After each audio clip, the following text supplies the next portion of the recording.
সারা দেশে একটা ব্যাপারে ঝড় উঠেছে। বিএনপির কাঁধে চড়েই আওয়ামী লীগ কিন্তু আবারও ফিরবে। এই কথাটা কতটুকু বাস্তব? আমরা যদি ৭৫ পরবর্তী রাজনীতিকে চিন্তা করি, ৭৫ পরবর্তীতে আওয়ামী লীগ কিন্তু দেউলিয়া হয়ে গেছিল। শেখ হাসিনা দিল্লিতে অবস্থান করছিলেন।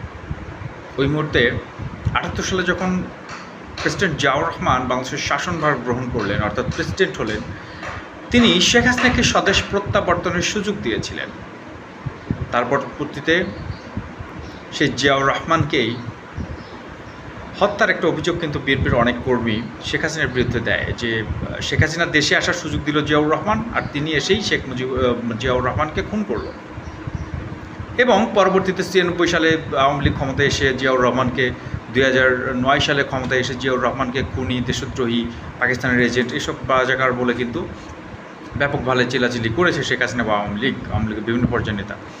জিয়াউর রহমানের সন্তান তারেক রহমান এখন বাংলাদেশের প্রধানমন্ত্রী। তার হাতেও সুযোগ আছে দিল্লি থেকে শেখ হাসিনাকে, সেই দিল্লি থেকেই আবারও স্বদেশ প্রত্যাবর্তনের সুযোগ দেওয়ার।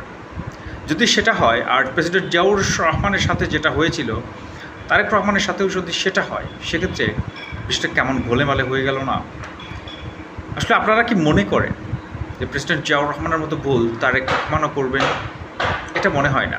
তারেক রহমান আধুনিক শিক্ষায় শিক্ষিত, যদিও অত্যন্ত বিচক্ষণ এবং দেশের প্রতি আন্তরিক ছিল প্রেসিডেন্ট জিয়াউর রহমান, কিন্তু তার ছেলে বর্তমান যুগের দেশপ্রেমিক এবং সৎ, নিষ্ঠাবান এবং দেশের প্রতি অন্তত প্রচুর পরিমাণে আন্তরিক।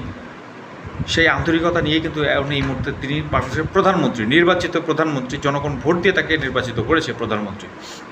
সুতরাং তিনি ভুল করবেন না বলে আমরা বিশ্বাস করি।